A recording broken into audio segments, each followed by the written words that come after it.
Assalamualaikum warahmatullahi wabarakatuh. Mari kita awali dengan Al-Fatihah.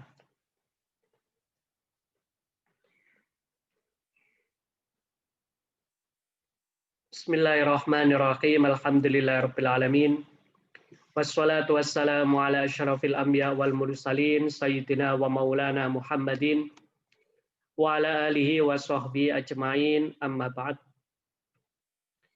Pada bahasan pertama ini membahas tentang kepemilikan. Kepemilikan itu menyangkut dengan harta benda. Secara garis besar, harta benda itu ada 3 kategori. Ada benda yang sama sekali tidak boleh dimiliki, tidak bisa dimiliki. Ini biasanya terkait dengan harta untuk kepentingan publik. Seperti jalan raya, rel kereta api, jembatan, ini adalah milik publik, milik masyarakat yang tidak bisa dimiliki secara pribadi. Ada benda yang bisa dimiliki secara pribadi, tapi harus ada alasan yang syar'i. Jadi kategori kedua ini harta yang pada mulanya tidak boleh dimiliki, tapi karena ada sebab-sebab yang darurat atau syar'i, maka harta tersebut boleh dimiliki. Misalnya harta wakaf itu tidak boleh dimiliki. Akan tetapi kalau ternyata harta wakaf tersebut justru tidak berfungsi atau nilainya semakin menyusut, maka harta wakaf tadi boleh ditukar dengan harta wakaf yang lain, yaitu dibelikan yang lain untuk diniatkan wakaf sehingga manfaatnya lebih maksimal. Misalnya ada orang punya tanah yang ada di tengah hutan yang diniatkan untuk masjid. Tapi karena sampai hari ini belum ada pemukiman, maka tidak bisa dibuat masjid karena masyarakatnya tidak ada, maka harta tadi boleh dijual untuk kemudian dibelikan yang baru di tempat yang strategis untuk kemudian diniatkan sebagai wakaf masjid.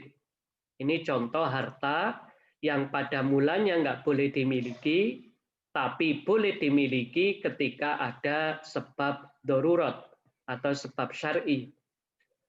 Mayoritas harta itu adalah harta yang bisa dimiliki. Nah, ternyata untuk memiliki itu ada 2 kategori.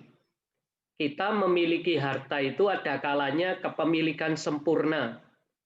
Barangnya milik kita dan kita boleh memanfaatkan. Tapi ada pula yang tidak sempurna, yaitu kita hanya punya barangnya saja atau hanya bisa memanfaatkan saja. Misalnya di sini kepemilikan yang tidak sempurna ada 3. Pertama yaitu kepemilikan benda saja. Kita hanya punya bendanya, tapi kita tidak bisa memanfaatkan. Misalnya kita punya rumah, lalu rumah tadi kita gadaikan. Meskipun rumah tadi milik kita, tapi karena sudah digadai atau disewakan, maka manfaatnya tidak bisa kita rasakan. Berarti bendanya milik kita, tapi pemanfaatannya oleh orang lain.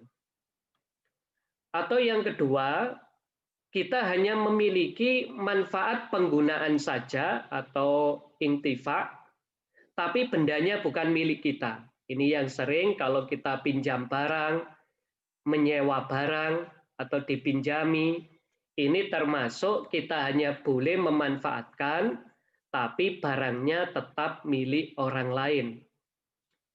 Ada pula yang kepemilikan manfaat ini sifatnya kebendaan.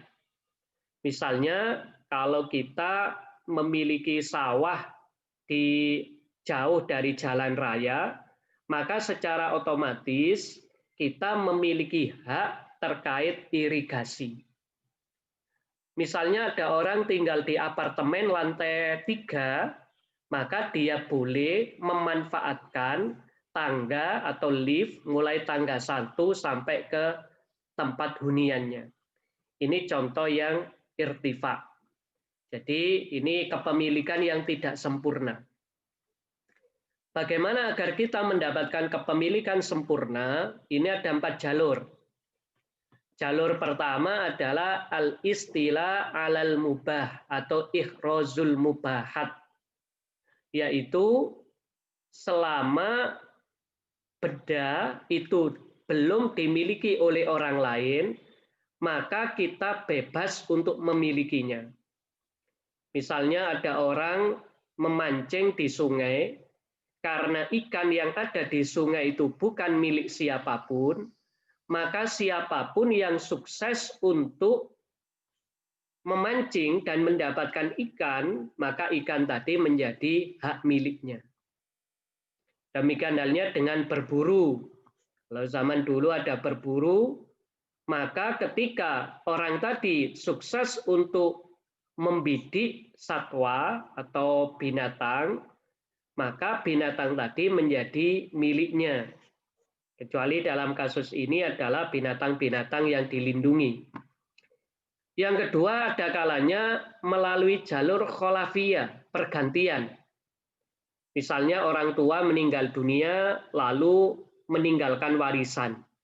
Secara otomatis warisan tadi menjadi hak milik ahli waris. Nah, ini contoh yang kholafiyah. Ada pula karena sebagai at-tawallud minal mamluk, sebagai pengembangan dari benda yang sudah dimiliki. Ada orang punya tanah, kok ternyata di dalam tanah tadi itu ada harta karun atau ladang minyak, maka secara otomatis ladang minyak tersebut menjadi hak miliknya. Atau seseorang punya pohon, lalu pohon tadi berbuah, buah mangga, buah durian, dan yang lain-lain, maka dialah pemilik daripada pohon beserta buahnya tersebut. Demikian halnya kalau ada orang punya ternak, entah sapi, kambing, lalu mengandung, maka ketika lahir, anak dari kambing atau sapi tadi secara otomatis menjadi milik dari orang yang memiliki induknya. Ini tawallud minal mamluk. Dari sekian ini, yang paling banyak di dalam Islam itu adalah kepemilikan melalui jalur akad, nah, yaitu akad jual beli, akad hutang piutang, akad pinjam meminjam, dan yang lain-lain. Ini yang paling banyak itu pakai metode akad. Kalau dilihat pada materi, nanti bisa dicek sendiri bahwa pada dasarnya Allah itu memperkenankan kita untuk memiliki harta apapun yang ada di dunia ini. Huwallazi khalaqalakum ma fil ardi jami'ah. Seluruh isi bumi ini bisa dimiliki oleh manusia dengan prosedur-prosedur yang baik dan benar. Akan tetapi di dalam Islam kepemilikan ada dua, ada kepemilikan individu, ada kepemilikan kolektif atau umum. Kepemilikan umum ini dijaga, kepemilikan pribadi juga dijaga. Ini yang tadi disampaikan bahwa ada harta yang sama sekali nggak bisa dimiliki seperti jalan umum, jembatan, rel kereta api, museum. Harta yang tidak bisa dimiliki kecuali ada sebab syar'i seperti tanah wakaf tidak boleh dijual. Tapi kalau ternyata tanah wakaf tadi pembiayaannya lebih tinggi, maka boleh dijual, tentu dengan izin dan prosedur yang sudah ditentukan. Harta yang banyak adalah harta yang bisa dimiliki, seperti barang dagangan. Lalu ada kepemilikan sempurna. Kalau orang memiliki kepemilikan sempurna, dia memiliki wewenang penuh, bebas mengembangkan, menggunakan, menginvestasikan, bahkan menyedekahkan, ini bebas.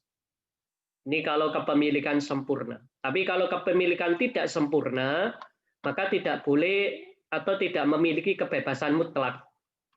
Di sini dibagi jadi 3, ada kepemilikan benda saja. Misalnya ada orang memiliki rumah, akan tetapi rumah tadi milik orang lain mengizinkan dia tinggal sampai dia wafat. Maka pada dasarnya rumah tersebut adalah rumah kepemilikan atas benda saja, tidak secara total. Ada manfaat penggunaan seperti ini, peminjaman, penyewaan, wakaf, wasiat, pembolehan. Ini adalah bersifat penggunaan. Kita boleh menggunakan. Misalnya memarkir halaman di halaman rumah orang lain. Ini contoh manfaat penggunaan. Ada yang kebendaan, seperti ini hak irigasi, hak saluran air, hak saluran pembuangan air, hak lewat bagi penghuni lantai atas, dan sebagainya. Untuk sebab-sebab, ini ada 4, yaitu al-istilah alal mubah atau ikhrozul mubahat, yaitu menguasai harta yang sifatnya mubah, belum dimiliki oleh orang lain secara sah. Air di sungai, rumput liar, kayu, hasil buruan, ini contoh. Akan tetapi di sini ada beberapa catatan, yaitu kalau misalnya di sini berburu secara hukmi disyaratkan harus ada niat. Misalnya jika ada burung walet bersarang di atap rumah seseorang, maka burung tersebut menjadi milik orang pertama menangkapnya. Akan tetapi jika pemilik rumah memang berniat dan sengaja menyediakan rumah khusus untuk dijadikan sarang burung walet, maka burung tersebut menjadi milik si pemilik rumah. Lalu akad pemindah kepemilikan nanti dibahas secara detail, tapi intinya ada 2, ada akad yang sukarela, seperti jual beli biasanya sukarela, ada yang bersifat paksaan demi kepentingan umum. Misalnya mengambil alih tanah seseorang untuk dibuat masjid, perluasan jalan raya, dan yang lain-lain. Kholafiyah. Nah, kholafiyah ini ada kalanya pergantian dari orang ke orang, seperti harta warisan dari ayah ke anaknya, atau pergantian dari barang ke barang lain. Seseorang merusak barang orang lain, maka dia wajib mengganti rugi barang yang serupa. Yang terakhir adalah tawallud minal mamluk, yaitu orang maupun benda yang dimiliki menghasilkan sesuatu yang lain. Ada yang keterhasilan secara alami, misalnya pohon berbuah, domba beranak, ini yang alami. Ada yang atas perbuatan pemilik, misalnya ada seseorang menggosok lahan, dia menebar benih di atas lahan, maka nanti kalau panen, tanaman tadi milik orang tersebut, akan tetapi karena dia menanamnya di lahan gosok, maka dia wajib bayar biaya sewa. Ini beberapa bahasan tentang kepemilikan. Walhasil, kembali pada peta konsep, untuk menguasai bagian kepemilikan ini, kita harus bisa memilah mana harta yang sama sekali nggak boleh dimiliki, mana yang boleh dimiliki karena ada sebab syar'i, dan mana yang bebas dimiliki. Kepemilikan juga ada 2, ada kalanya sempurna, yaitu barang dan manfaatnya sama-sama dimiliki, atau tidak sempurna, barang atau manfaatnya saja yang dimiliki. Nah, nanti untuk proses mendapatkannya bisa melalui 4 jalur. Kita bisa berkompetisi dengan orang lain, mendapatkan sesuatu yang masih belum menjadi milik seseorang, seperti ikan yang ada di sungai, di lautan. Ada kalanya kholafiyah, yaitu dari harta warisan, ada kalanya dari pengembangbiakan atau perkembangbiakan, yaitu tawallud minal mamluk. Tapi yang paling banyak kita memiliki harta itu melalui jalur ukut atau akad transaksi. Demikian, semoga ada manfaatnya. Kita tutup dengan Al-Fatihah. Walafu minkum. Wassalamualaikum warahmatullahi wabarakatuh.